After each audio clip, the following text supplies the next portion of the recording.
সাথে সাথে দুই ভাইয়ের চোখ অন্ধ হয়ে গেল, তারা আর চোখে দেখে না। আমরা আশ্চর্য হলাম। বিমান থেকে আমরা সবাই নামলাম, তাদেরকে নিয়ে যাওয়া হলো। মক্কাতে নিয়ে যাওয়ার পরে ডাক্তার দেখানো হলো। ডাক্তার বলল চোখে কোনো রোগ নাই, চোখে কোনো রোগ নাই। কিন্তু তারা চোখে দেখে না, এটা সত্য। চোখের মধ্যে কোনো রোগ নাই, এটাও সত্য। আরে না, তোমরা যাও, বাইর যাও, যাও না। ওরা তো এসে বইছে, ধমক দেওয়া যাইতো না। আমার প্রথম কাতারের মুসল্লিরা ধমক দিতে পারতেছি না, তো প্রথম কাতারে বইছে। এই জন্য আমার প্রথম কাতারের মুসল্লি, এই মুসল্লিরা আমি যদি তারাই দিই তো আল্লাহ বেজরে কথা কওয়া যেত না। ঠিক আছে, বসো। ওরা আজকে থাকবে, আগামী দিন ওরা থাকবে, আমরা কবরে চলে যাব। ঠিক আছে কি না? ওদেরকে আনতে হবে, আনার দরকার। তো ঠিক আছে, ইনশাআল্লাহ একসাথে বলি না আল্লাহু আকবার। ঘটনাটা একেবারে বাস্তব, কোন কোরআন কিতাবের ঘটনা না, একবারে বাস্তব একটা ঘটনা শোনাচ্ছি, ভালো করে শুনে যান। হজে যদি কোনোদিন যান তো যাওয়ার আগে এই কাজটা করে যায়, তাহলে হজ কবুল হবে, নতুবা ওই সলাকলা করে কোনো লাভ নাই। একবার বেহুদে জিন্দিগি বরবাদ হয়ে যাবে। ভালো জিনিসটা শুনাই দিতেছি, একবার অরিজিনাল, সাতটা কাচ্চা পরিষ্কার ওয়াজ, বাকি ঝুঁকি আমার কাছে নেই, তেল মারা ওয়াজ কাজ নাই। শুধু একবার সরাসরি কথা বলে দিয়ে যাচ্ছি, ভালো করে শুনুন। একবারে কোরআন কিতাবের কোনো ওয়াজ না, এটা একবারে বাস্তব, বাংলাদেশের ঘটে যাওয়া বাস্তব। তো ভদ্রলোক হাজী সাহেব বলতেছেন যে আমরা আশ্চর্য হলাম, চোখে দেখে না তো সত্য, চোখে অসুখ নাই এটাও তো সত্য, তো কি হলো? তো মুআল্লিম চিন্তা করলো যে আমরা তো হজে নিয়ে আসি, তার তো হজ করাইতে হবে। যখন কারণবশত অসুস্থতা হতে পারে, অন্ধতন্দ হয়েছে। হজের কর্মসূচি শেষ, খোদার ঘর তাওয়াফ করলো, আল্লাহর ঘর ধরে দোয়া করলো, কিন্তু তাদের চোখে আলো আসলো না।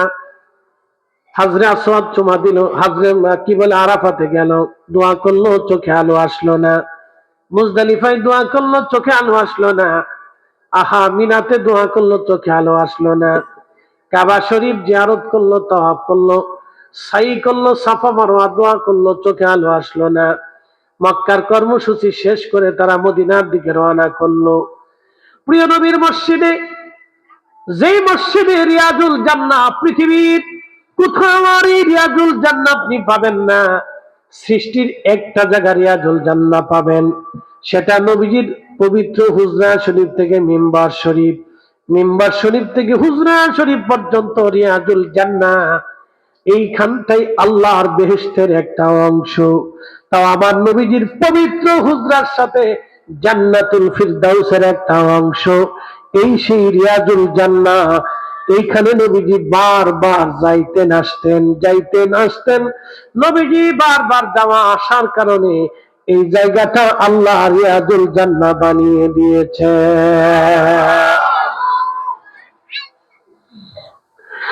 এই রিয়াজুল জান্নাতে যদি আপনি নামাজ পড়েন, তাহলে বুঝবেন আপনি আল্লাহর জান্নাতে নামাজ পড়েছেন। এইখানে যদি দোয়া করেন তো ভাববেন আপনি খোদা জান্নাতুল ফিরদাউসে বসে বসে আপনি দোয়া করেছেন। পৃথিবীর কোটি কোটি কোটি কোটি হাজী, কোটি কোটি ওলি, গাউস, কুতুব, উলামা, ফুদালা, সাহাবী, তাবিঈ, তাবে তাবি এই জায়গাতে নামাজ পড়েছে, এই জায়গা দোয়া করেছে, এই জায়গা কান্নাকাটি করেছে। পৃথিবীর কত আবিদ, জাহিদ, আক্তাব, ওলি, গাউস, কুতুব, মুজাদ্দেদ, কত উলামা, ফুদালা, নুজাবা, নুকাবা এইখানে বসে বসে কান্না করেছে।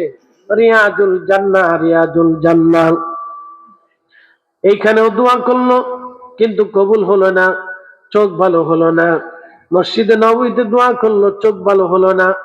আমার রসুলের বারগাহে রওজা শরীফে দাঁড়ায় সালাম দিল, দোয়া করলো, কিন্তু চক্ষু ভালো হলো না।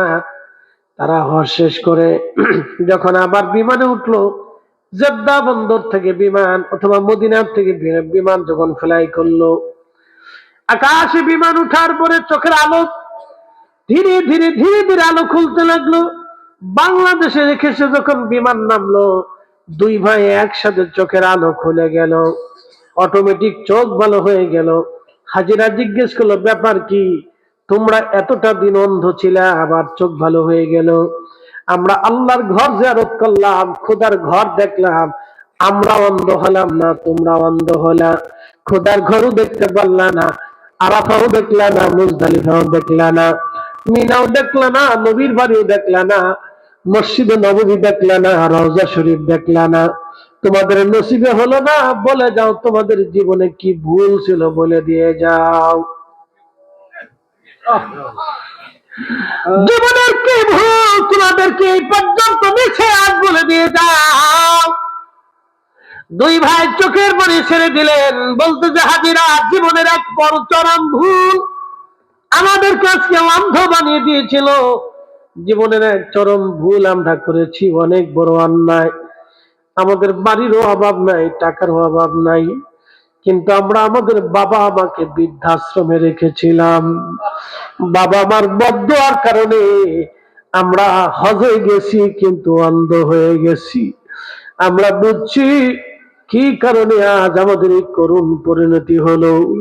একেবারে বাস্তব, এটা কোরআন কিতাবের কোনো ওয়াজ না, বাংলাদেশে ঘটে যাওয়া বাস্তব। হাজিরা বলল, আল্লাহর বান্দা, হজ তো করছো কিন্তু অন্ধ হয়ে গেছো। দুনিয়াতে যদি অন্ধ হও তাহলে বুঝতে পারতেছো হজ কবুল হয় নাই। বাবা মার কবরের পাশে চলে যাও, মাপ চাইতে থাকো।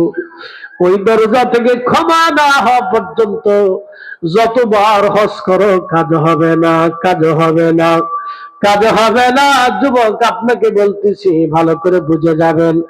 বাবা মা যদি বেজার হয়, হাজি হয়েও কাজ হবে না। বাবা মা যদি বেজার হয়, মক্কার ইমাম হলেও কাজ হবে না। যদি বাবা মা বেজার হয়, বাইতুল আকসা মসজিদের ইমাম হলেও কাজ হবে না। এই জন্য বাবা মার সন্তুষ্টি আল্লাহর সন্তুষ্টি, বাবা মার অসন্তুষ্টি আল্লাহর অসন্তুষ্টি। বাবা মার সন্তুষ্টি আল্লাহর জান্নাত, বাবা মার অসন্তুষ্টি আল্লাহর জাহান্নাম। সন্তান বাবা মার কারণে জান্নাতে যাবে, সন্তান বাবা মার কারণে জাহান্নামে যাবে। সন্তান বাবা মার কারণে জান্নাতে যাবে, সন্তান বাবা মার কারণে জাহান্নামে যাবে। এ মুসলমান, প্রিয় নবীজি বললেন, সাহাবীরা রে, বাবা মার চেহারার দিকে যদি মায়ার নজরে তাকাও, একটা কবুল হজের সওয়াব হবে। সাহাবী ডাক দিয়ে বলেন, ইয়া রাসূলুল্লাহ, যদি 100 বার তাকায়? নবীজি জবাব দিলেন, সাহাবী, 100 বার যদি বাবা মার চেহারার দিকে মহব্বতের নজরে তাকাও, তারপরও আমার রব আল্লাহ 100টা কবুল হজরে নেকি লিখে দেবে। হজ কোন জায়গা? হাজি নেকি তালাশ করে কোন জায়গা?